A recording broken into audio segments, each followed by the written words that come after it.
Welcome back. It is the Flow Friday Sports Show. Steve Bennett is on the line with me to recap the latest action in the Hume branch of Cricket Albury-Wodonga. And Steve, it was probably the most fulfilled round we've seen for a while. Nearly got 8 out of 8 games through across the first and second grade. Yeah, it was fantastic. If the weather gods had shone for us out at Osborne, we would have had a perfect senior round. So, little bit by little, we're getting starting to get back on track, which is fantastic.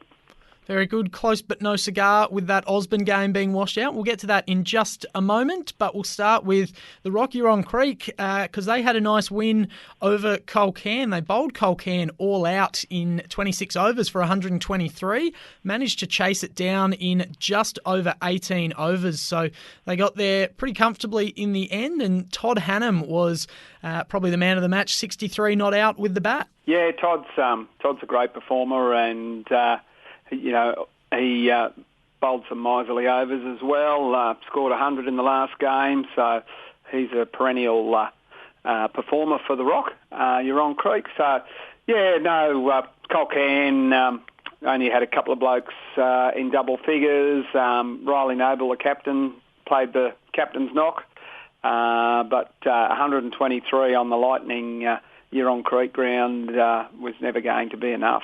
All right, so a very good win there for the Rocky-Rong Creek. Dominant win, in fact, with both the bat and the ball. So they're flexing their muscles once again. Now, this was our abandoned game, Osborne and Brock Burham. Now, it's a shame that this was abandoned because just looking at the score as it stood, it looks like it was shaping up to be a thriller. Brock Burham, 200, 9 wickets down from their 40 overs. And Osborne were well on their way, 1 for 49 off the first 14 overs before play was abandoned. So they'll share the points, and that's probably a pretty good result because I don't think you could pick a winner just based on those scores. Certainly not at that stage of the game. Brock Burham batting first, and Matthew Hegney with 69 for the visitors. He's had a pretty consistent season so far, but 200 at Osborne's a pretty good score actually, probably above par. So the chase would certainly have been on for the Osborne boys. They just lost 1 wicket, as you said, 49 after 14 overs. I spoke to both captains after the game, and they both thought that they were going to win. So it was obviously very well contested, and we'll look forward to when they play each other in the second round. Absolutely, we will, and it's a shame because we had two of the powerhouse teams facing off there, and it would have been great to see a result. And unfortunately, we'll have to wait till next time for that one. But let's get on to Henty and Holbrook. Now, this, without a doubt, the match of the round. Henty, 9 for 192 from their 40 overs. Very good score, hard to chase down. And Holbrook got there with just 2 bowls remaining, making it to 5 for 193. So probably, maybe the match of the season so far. Yeah, I think it would be certainly a worthy candidate to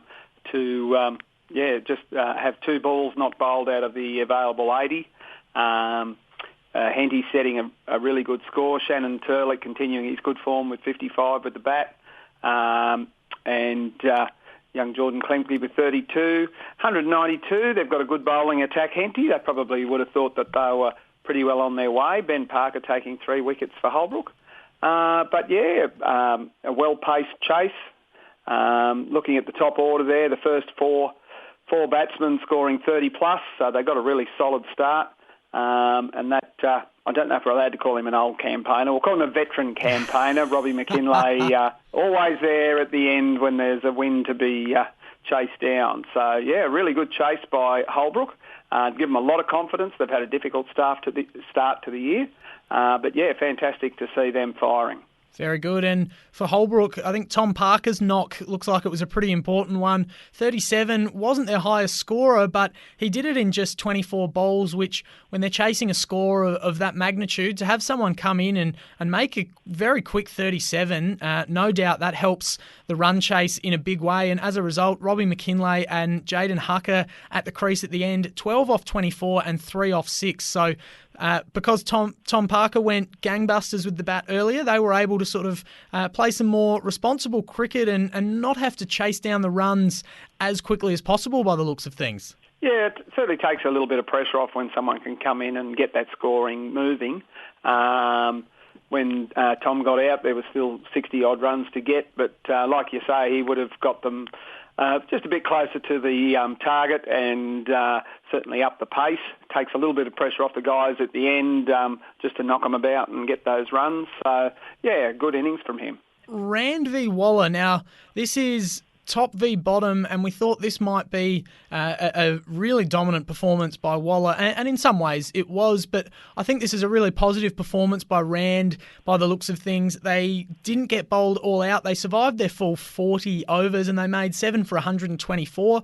Waller were able to chase it down, 2 for 128 in 25 overs. So Waller got there pretty easily, but for Rand, I would say even though Waller got the target easily, it doesn't look like they were completely dominated in this match.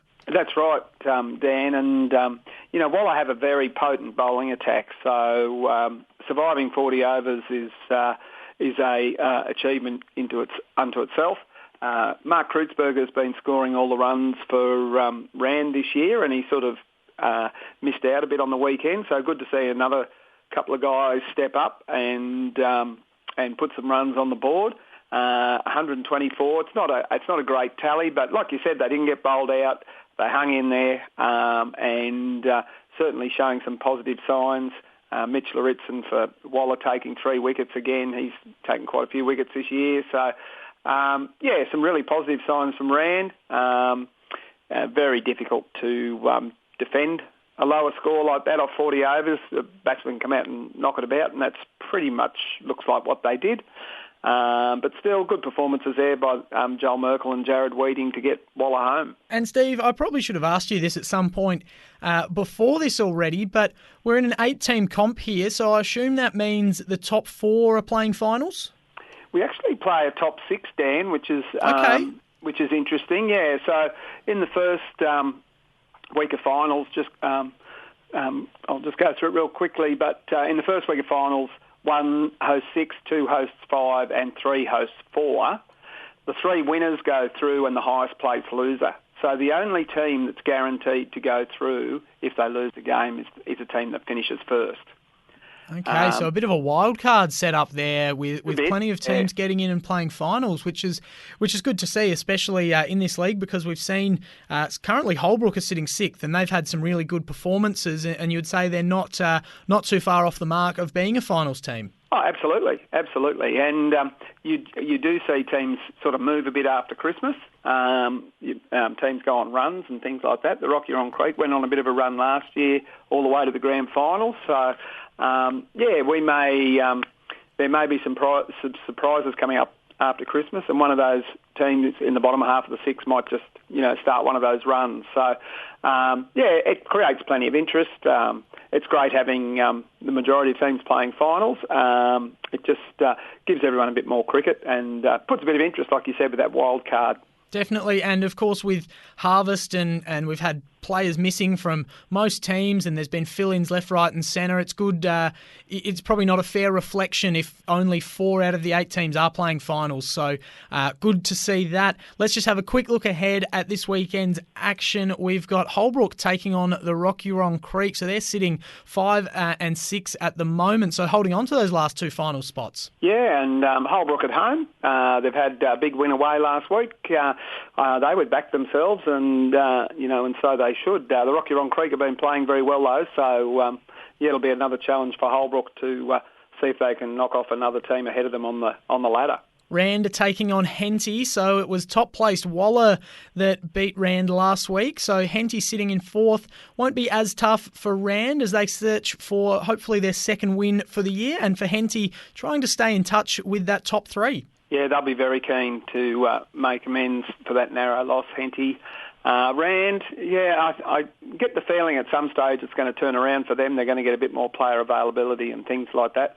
For Henty's sake, they probably hope it's not this week, but Henty would be looking good for that game. But Rand at home, always a bit tricky, and the best afternoon tea. The best afternoon tea, always very, very important. Brock Burham taking on Waller, so this one a bit of a clash of the Titans. Yeah, this will be a really good